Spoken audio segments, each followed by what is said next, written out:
Hey, I'm Mike Gilliam, and as we begin our new season of Let It Rip, we come to you not from the CUNY TV studios in Manhattan, but remotely as a safety precaution due to the COVID-19 crisis. We continue to practice social distancing and work from remote locations away from our Manhattan studios.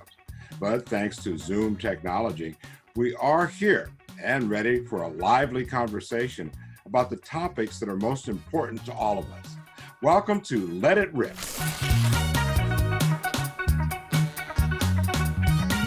The coronavirus pandemic is still with us and altering our lives in ways no one could have imagined a year ago. But just as importantly, we're at a crossroads in this country when it comes to race relations, systemic racism, social justice, and the issue of police brutality. Athletes have surged to the forefront of the discussion, using their platforms and demanding change. And they're being heard in the wake of the police shooting in Kenosha, Wisconsin of Jacob Blake. Blake was paralyzed from the waist down when he was shot 7 times in the back by a police officer in what many are calling the use of unnecessary force. Reaction has been swift. The Milwaukee Bucks got everyone's attention when they refused to play their scheduled playoff game against the Orlando Magic. Other teams soon followed suit, and that set off a movement that spread across pro sports, leading to games being postponed in the WNBA, Major League Baseball, the National Hockey League, Major League Soccer, and practices being canceled in the NFL. The work stoppage also affected tennis. No longer would Black athletes just shut up and play. The action forced America to have some very uncomfortable conversations. Here to discuss it all, we have retired ESPN radio host and sports broadcaster Bill Daughtry, retired LAPD Sergeant Cheryl Dorsey, who's the author of the book Black and Blue Volume 2, and Super Bowl champion and sports commentator Chris Canty. Welcome to all of you. Chris, let's start with you. The ripple effect spread quickly. What do you think will be the end result of all of this? Well, I think that the NBA players, what they had in mind when they decided to shut down the league for a couple of days, is that they wanted to try to bring awareness to the issues, but then be a part of a change agent in what, outlining the steps that needed to be taken in order to facilitate that change. And one of the biggest ones is voter participation. LeBron James started the More Than a Vote campaign earlier this year, and I think that the players got the NBA owners on board with being able to take that to the next step by using all the NBA arenas across the league as polling centers in their respective cities, to be able to encourage people to come out and vote and practice proper safety precautions, being able to properly socially distance. So I think that that was a huge step from the player's standpoint. A lot of people ask, what was there to be gained by the players not playing those couple of days? That is something that is underappreciated in terms of the outcomes that the players were able to realize as a result of leveraging their athletic talents. Sergeant Dorsey and Bill, weigh in on this. Well, I think it was important to get us talking. And listen, we've been doing a lot of talking for many, many years, right? And I'm a little disillusioned, if you will, and not really hopeful that much is going to change. We've had this conversation nonstop since 2014 with the killing of Eric Garner and then Mike Brown and Tamir Rice and everything that's followed. And so now we have yet again, with each instance, it seems like it can't get any worse. Having an officer sit on a Black man's neck for 8 minutes and 46 seconds, having us watch him die in our presence, so to speak, was awful. And I thought it could not get worse. And now here we have a police officer and a department who's trying to minimize and mitigate unnecessary deadly force in the use of 7 shots in the back of Jacob Blake. It was over the top. There were other alternatives and options that the officers had available, but they've learned through non-accountability that if you shoot a Black man, woman, or child, it's okay. Bill? The other day, I was listening to Chris on the radio talking about how everybody talks about this is not acceptable. And I felt his rage boil over when he said, if it's unacceptable, why do we keep talking about it? When do we do something about it?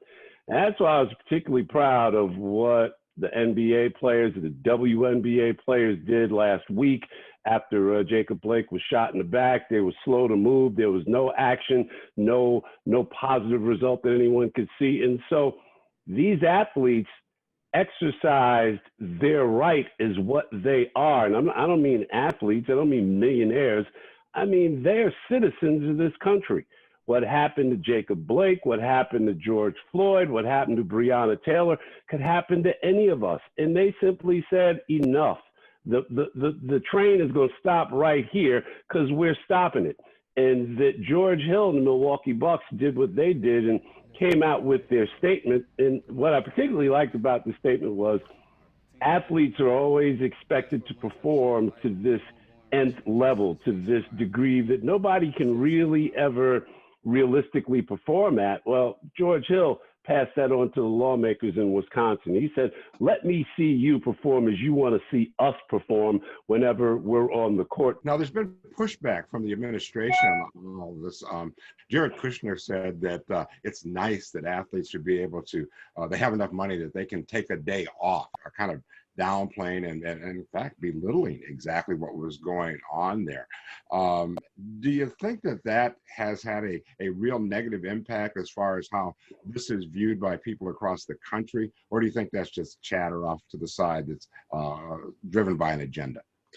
Well, I think it's driven by an agenda and it's politically motivated, but the reality is that the NBA players decided that they were going to step away from something that they love to do, something that most of them have done their entire lives, competing in the playoffs at the highest level of the sport.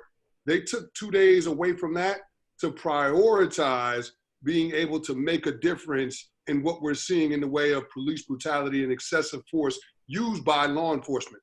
Because Sergeant Dorsey made a point. She said that the police established a standard for Black lives. And that's essentially where we're at right now. People are seeing that it's viewed as lesser than white counterparts. And something about that has to change. And the NBA athletes understand their platform, and they also recognize that they're ambassadors for an entire community that hasn't been seen or heard since the inception of this country. Sergeant Dorsey, what do you think should happen in Kenosha as far as the officer is concerned? Well, certainly, I think the officer, certainly the one that fired the 7 shots, should be dealt with. And I would imagine, we'll find out later, that this probably isn't the first time that he's acted in a way that was egregious and outrageous. Listen, we only learn about these officers when it makes national news. And once it makes national news, we find out, as in the case of Derek Chauvin, who had been involved in 18 personnel complaints, that this is just how they get down. And so when you have a police department who is willing to shelter, coddle, and explain away abuses of policy, abuses of authority, then the officer lives to offend again. And so charging him would be a good first step, but then listen, there's a long road to hoe after that.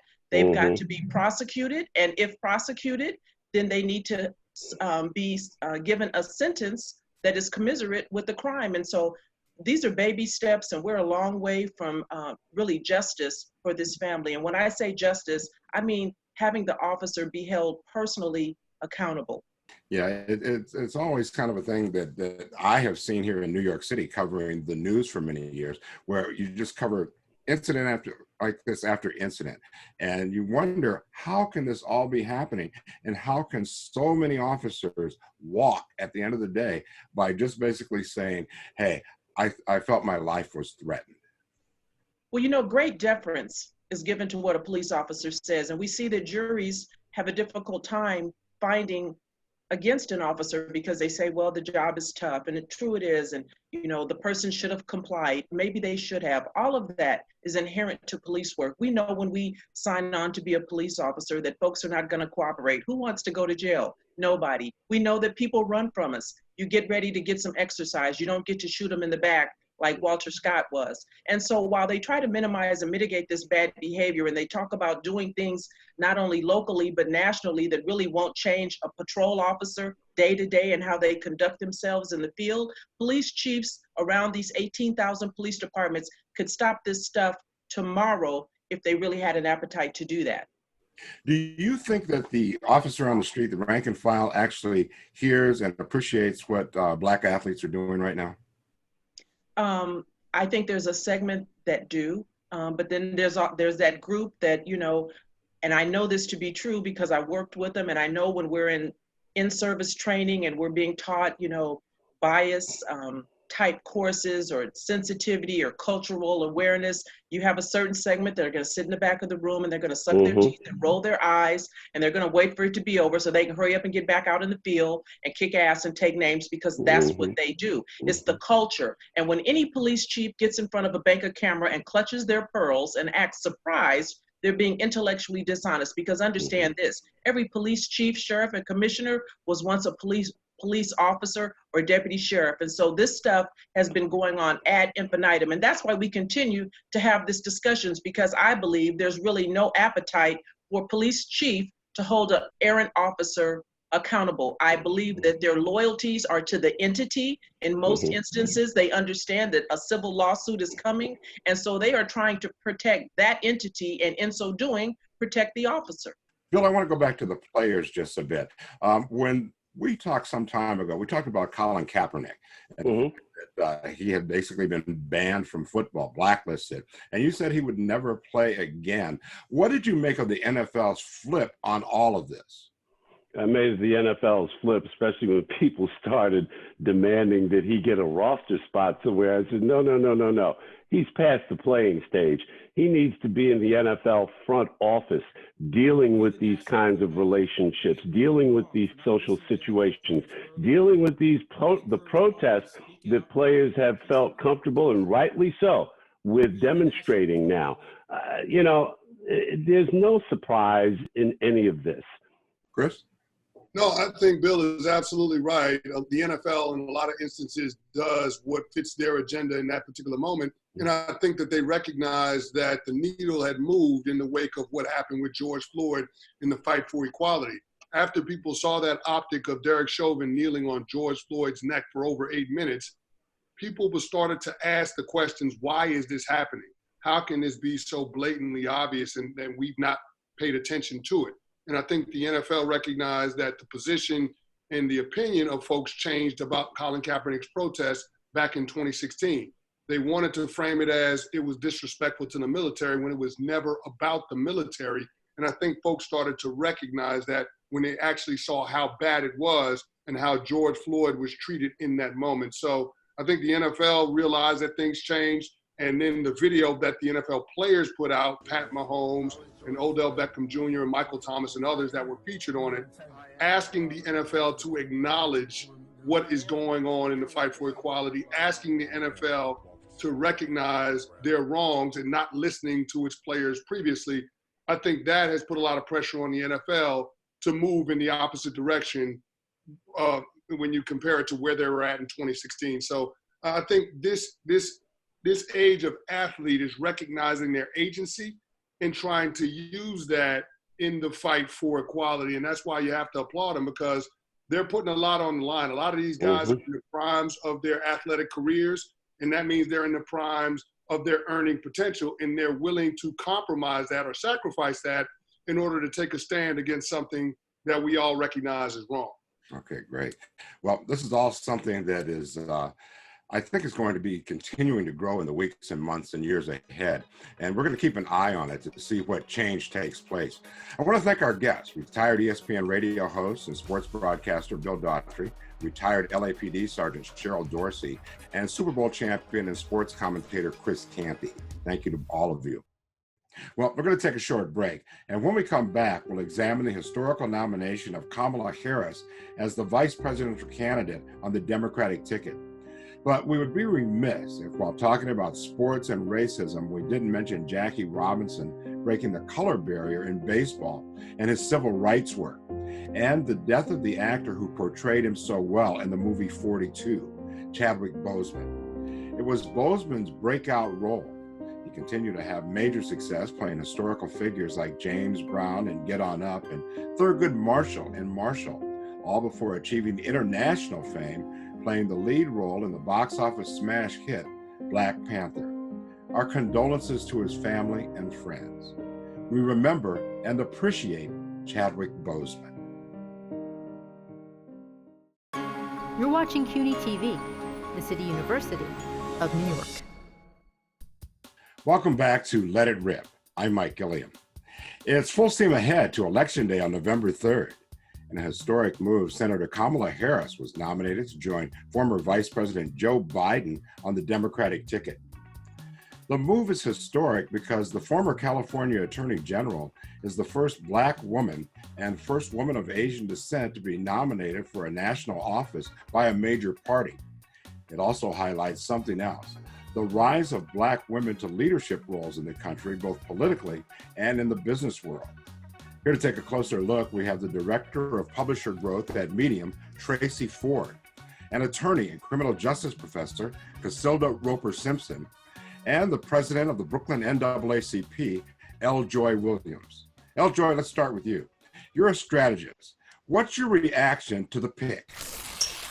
Well, I mean, this is something that, as people have seen the conversation, that Black women, particularly Black women who are leadership within the Democratic Party, have been demanding for a couple of months, in that we wanted a return on our investment of how Black women have been consistent and loyal voters, helping to elect Democratic candidates all across the country. And we wanted that to be symbolic in a way, but also meet our expectations of policy and representation by selecting a Black woman who could be at the top of the ticket. So that if you were relying on our votes in order to elect Democrats to the presidency, that we should also be included in terms of the leadership of that ticket that we were electing. Tracey, how did you react to the pick? I think the importance of Black women leadership in the Democratic Party, you know, Black women have been the backbone of the Democratic Party in recent years, being the demographic most likely to show up and show out in support of the party. And, you know, I agree with, you know, we were looking for a return on our investment. I also, you know, during this time, this summer that we've had with this reckoning of racial injustice, I also think that it's time to start, you know, looking at how white some of these systems have been. So I'm celebrating Harris's nomination as a way to kind of show that we still have so much work to do in having the government actually represent the whole of the country, but hopefully this will get us a little bit closer. I think Tammy Duckworth said this on a show, I believe it was on The View, when she was still in the running, that there are more white men named John in the Senate at the moment than women of color. And, you know, so for me, I mean, obviously I hope, you know, Biden and Harris make it all the way, but I definitely think that we need to start browning up government. And I think we need to start supporting Black women, you know, as candidates in leadership roles. How about you, Casilda? When Congressman James Clyburn came out and said and supported Biden, the Black women came out and voted.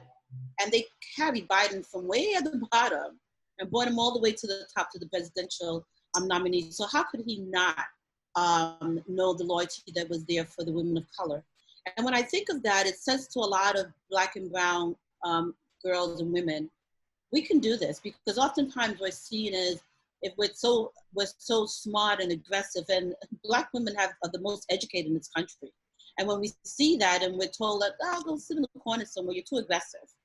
You know, we don't want to hear from you. And so seeing that and knowing that she's risen to this point, despite whatever obstacles that she may have to face, you know, the young people say Black girl rock, and we're rocking right now with her in this position.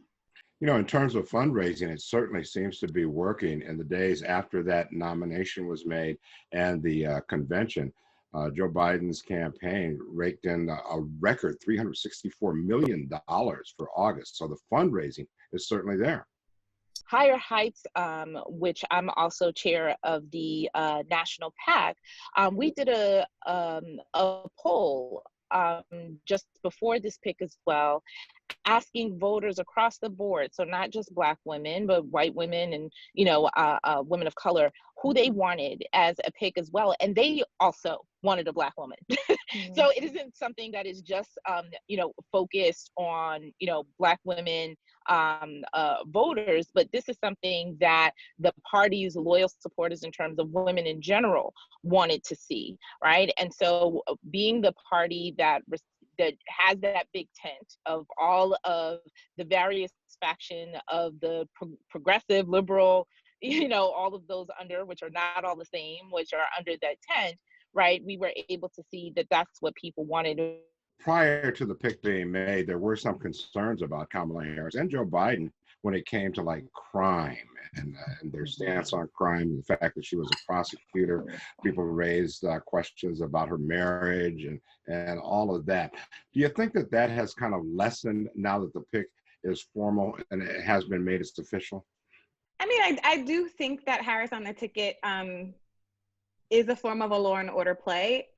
We talked earlier about, I'm currently in the outskirts of Atlanta, and I think that outside of the metropolitan bubble, there is a lot of concern about the messaging of defunding the police and the general stance that voting for a Democrat right now means voting against law and order, means voting against cops, means voting against protections.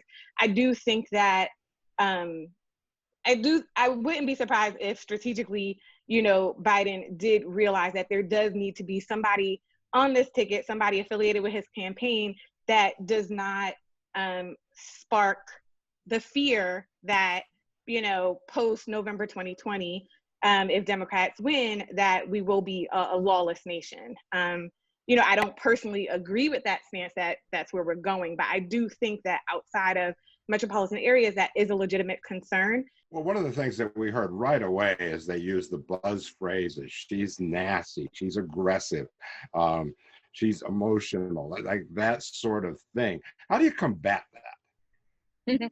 Well, you never want to, the sexism and the racism that is used against Black women candidates overall is apparent. And what you want to do is call it out for what it is, right? And sort of not arguing the point of trying to make her seem softer or make her seem more likable. I think the tactic to use here is to specifically call out when those things are sexist and racist and unfair. I think it's also just going back really quickly in terms of not only Senator Harris's criminal justice record, but also the person at the top of the ticket, Joe Biden's record in terms of criminal justice. Crime bill? That's when, right. So that's when we go to why it's important that the people that they are representing the campaign, and also that we continue to hold people accountable once we elect them, right? That we don't leave them on their own, that we continue the advocacy. Okay, Joy, that's going to have to be the last word. Well, the race is certainly heating up, and it's going to be a hot one. We'll follow it closely from now until Election Day, and we'll continue to remind people to vote. It's the most important election of our lifetime, so please be sure to cast your ballots. Vote. People died for that right. I want to thank our guest for this segment, the Director of Publisher Growth at Medium, Tracey Ford, and attorney and criminal justice professor, Casilda Roper-Simpson, and the president of the Brooklyn NAACP, Joy Williams. Thank you all. We're going to take a short break, and I'll be back with some final thoughts. I'm Mike Gilliam, and this is Let It Rip. You're watching CUNY TV, the City University of New York. Welcome back to Let It Rip. I'm Mike Gilliam. Now for some final thoughts. Lots to digest here. Black athletes have raised their voices in solidarity with the Black Lives Matter movement and are working together for change. It's a good thing. And for those who say that they should shut up and play, I say they're wrong. Your job should not dictate that you have to give up your rights as a citizen in order to earn a living. Every Black athlete, like every Black man and woman in America, knows the sting of racism.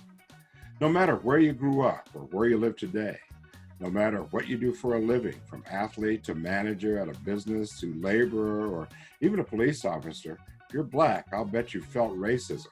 whether it be getting followed once you enter a store, to being told no when looking to rent or buy housing when you know the housing is available, to having to be twice as good as the other guy to get the job and work twice as hard to keep it at a portion of the salary your colleagues are getting. It's out there, and it has been for our entire lives.